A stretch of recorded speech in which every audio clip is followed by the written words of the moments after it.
Hello. In the last set of videos, I have quickly explained about our framework, especially in our content SEOs and also in the advertising videos as well. Now, just considering the critical and importance of this framework and how it can really like impact or help your business, I wanted to go dig deeper. This is not something theory, but I have seen how it's helping the clients I have been consulting. Okay, cool. So when you are as an individual, okay, when you're an individual or as a team or in a bigger company, you have a lot of things going on. There are a lot of channels up to advertise or grow your business. There are many KPIs you wanted to target, and there are different type of content, whether it's an ads or like for content marketing you wanted to write, and you also have a smaller, bigger budget. And let's say if you're not an individual, it's a company, then you have like different members. Okay, there are lots of things goes on. The confusion is normal, it happens in every companies. Okay, but what is something we can do to provide some clarity on what we are doing, and and also instead of thinking just from these channels or like budgets or content perspective, we go back and think from a customer perspective in the sense that that's what we're going to see. So let me just explain what is the customer perspective. Then we will see how we can utilize this from a KPI level, and also on the ads level. Ads level I will do it deeper later, and then on the content level as well. Okay, let's see. So what is our framework? Okay, when the user, I'm going to use e-commerce as an example. Yeah, if you wanted to yeah, and another point is that these frameworks is don't need to be like exactly what I'm going to suggest to you. The goal is that you prepare or customize this framework to suit your needs and based on your company and your team size, so it helps to provide a structures. Okay, and also another point is that I'm not going to exactly be on the same page as who invented this R framework. R framework is invented by 500 startups. Okay, I put it here is 500 startups, but they did one in their framework. It's only like a 5 stages. But there is another company called Growth Mentor. They said that they added another stage called yeah, additional stage called awareness to make it like a triple A triple R. Okay, but I'm not going to exactly follow both of these guys are saying we're gonna suit this according to our need, and you after you watch this you can use this as a base to suit according to your business. The goal is always for us to get the clarity, not just follow what others has suggested.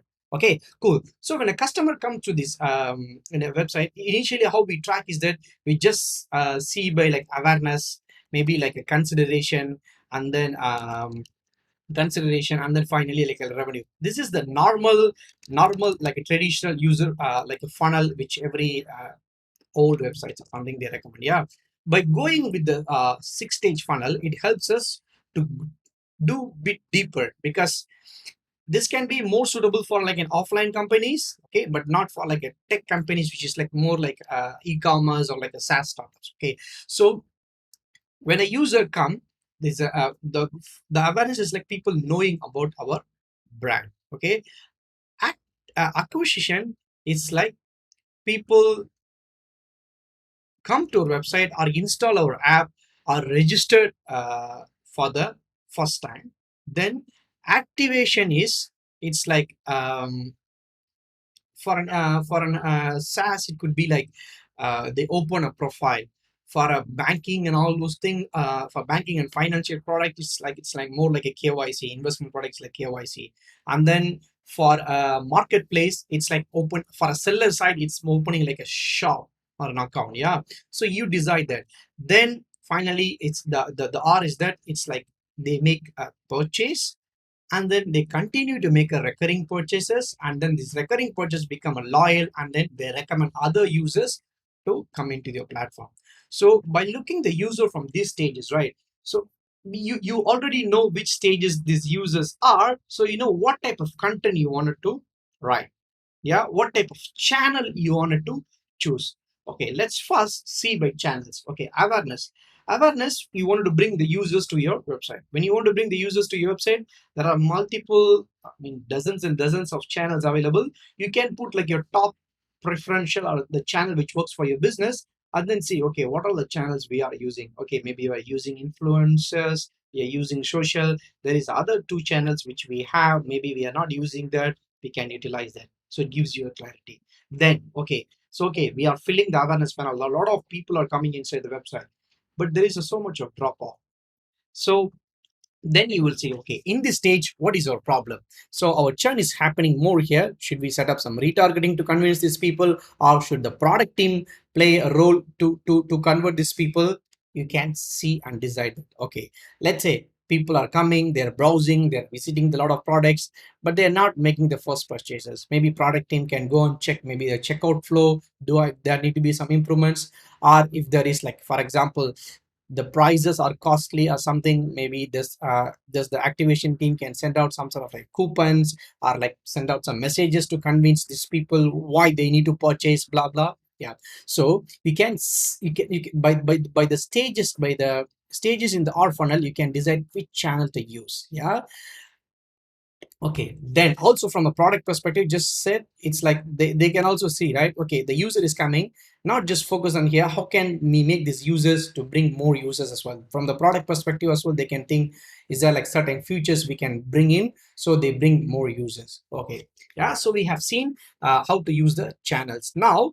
And also you can go by team as well, who gonna take an ownership. So who is for each of the stages, who is the person, and what is the type of like initiatives they're going to do. When you assign the person to each stages itself, they're going to get a clarity. Okay, I own this stage, and these are the initiatives I wanted to do, these are the channels I wanted to do, and these are the content I wanted to do. Yeah.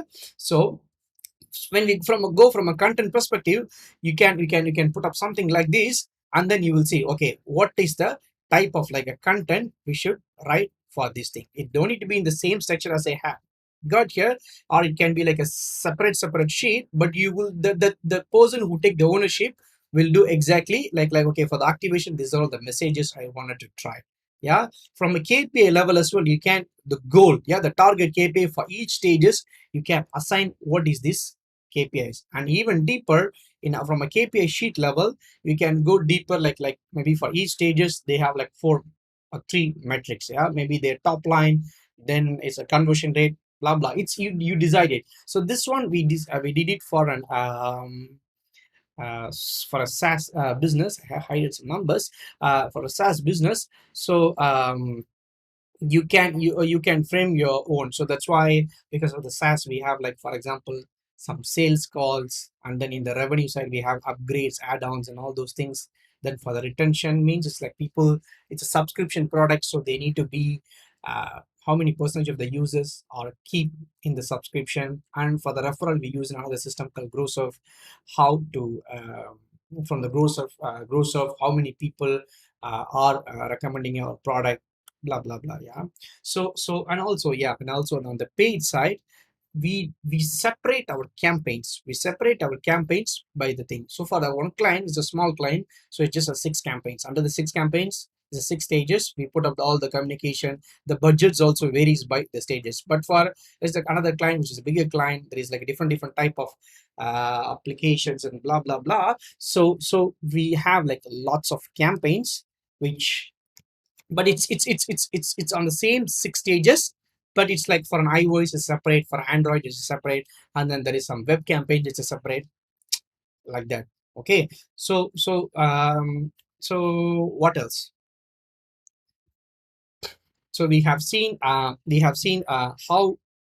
you can use this R framework to define which channels you wanted to do, and how you can define your K, KPIs, okay, and how you can utilize to use this framework to do like a different type of content. Again, to remind, by knowing the stages of the people, you can write personalized content. Yeah, you cannot write a content who is already made a first purchase to explain him about the brand. To then user here and user here, they need a different type of communication. Yeah, and also on the budgets level, because when the business scale, yeah, when a business is like mature, they may get like so much of like free flow of traffic, free flow of app users and all those things. So they don't need to allocate more budget into this awareness space. They want to allocate the budgets in the active acquisition or activation stages. Yeah, it depends on the business thing. And finally, it's the team members. So for the team members, you can allocate who takes the ownership of each of the stages and uh, what is their target KPIs, and they will decide what are the channels they wanted to use, and also all of you can get aligned on what is the criteria of these things and who is the target audience, blah blah. And also in the same sheet, I this is for an on-demand delivery company which I did it before. I have put for that company what is the criteria for each of the stages. Okay, I hope this makes uh, gives you clarity on why you should use our framework and how you can utilize this all this example. And yeah, final piece is that you don't need to follow always what others have defined. You just need to step back and then just digest all the things which they have suggested and then personalize it to suit your needs. That's it. That's the only thing you need. You just need to know how it works and make it personalized to your needs. If you have more question on this, comment and help me to clarify, and this your questions will allow me to think more and provide more videos for you. Thank you.